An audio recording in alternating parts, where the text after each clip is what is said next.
نبی اکرم صلی اللہ علیہ وسلم کی زندگی کے تعلق سے کسی صحابی نے سوال کیا اے مائی عائشہ سے، اے مائی اللہ کے رسول صلی اللہ علیہ وسلم نبوت کی ذمہ داریاں جب ادا کر چکے ہوتے، دعوت اسلام اور دیگر جو کام ہوتے، لوگ فیصلے کے لیے آتے، جب کر چکے ہوتے تو کیا کرتے ہیں، کہاں جاتے ہیں؟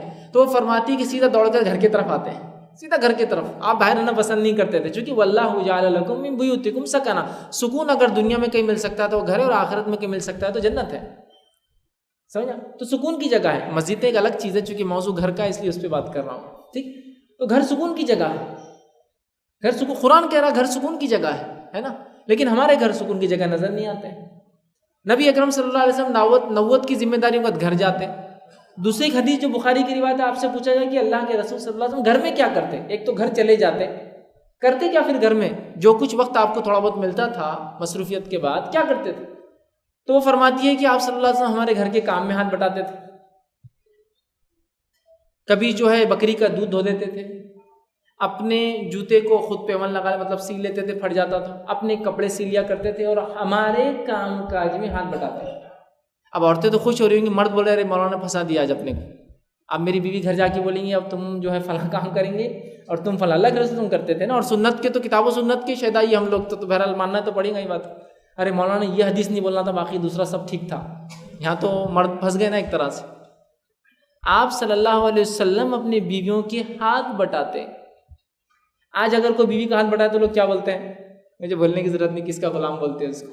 ٹھیک، اس کے لیے خاص لفظ بھی استعمال ہوتا ہے، میں اس کو دہراؤں گا نہیں. بیوی کا غلام نہیں بولتے، خاص لفظ ہوتا ہے، بہرحال اس کا غلام بن گیا.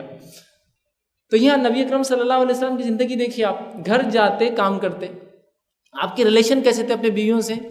اور اللہ کے رسول صلی اللہ علیہ وسلم کی زندگی کا آپ اندازہ لگائیں گے، جہاد، غزوے، اور آپ کی نبوت کی ذمہ داریاں، راتوں کو اٹھنا، آپ کی عبادتیں، آپ کی نماز، یہ سب اگر آپ لے لیں، اور آپ کی اس پر 11 ازواج کا معاملہ بھی اگر لے لیں، تو ایک بیوی کو بمشکل 1.5 دن یا 2 دن آتا ہے.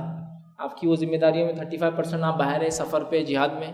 ایک بیوی کو بمشکل 1.5 سے 2 دن. لیکن کسی بھی ایک زوج کی کوئی کمپلین کبھی نہیں ملیں گی آپ کو کسی روایت میں کسی نے کمپلین کیا کہ آپ سامنے رہے ہمارے ساتھ یہ کیا ہی نہیں، ایسا ہی نہیں ہوا، ویسا نہیں ہوا، آتے نہیں جلدی. اس لیے کہ نبی اکرم صلی اللہ علیہ وسلم اپنے گھر والوں کو کم وقت دیتے تھے، لیکن بہت کوالٹی وقت دیتے تھے. جتنا بھی دیتے ایک دم کوالٹی وقت، ان کے لیے ڈیڈیکیٹڈ، سب ان کے لیے. ہمارا اگر وقت گھر میں بیوی کو دیتے بھی ہے تو وہ کچھ تو بھی دیکھتے دیکھتے ہاں ہاں کرو، آ رہا جاؤ ادھر.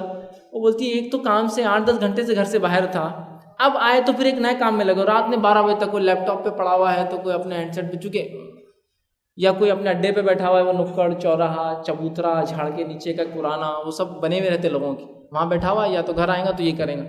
تو ہم وقت دیتے بھی ہیں تو کوالٹی ٹائم نہیں دیتے ہیں. میں جانتا ہوں ہماری بہنوں کو، ہماری ماؤں کو کوانٹیٹیو ٹائم نہیں چاہیے کہ شوہر دن بھر گھر پہ رہے، کسی کو پسند نہیں آئے گا. جتنا وقت ہو ان کو کوالٹیٹیو چاہیے. تو آپ صلی اللہ علیہ وسلم بہت کم وقت دیتے، لیکن کوالٹیٹیو اتنا کوالٹی وقت تھا کہ آپ کی بیویاں خوش ہو جاتی تھی.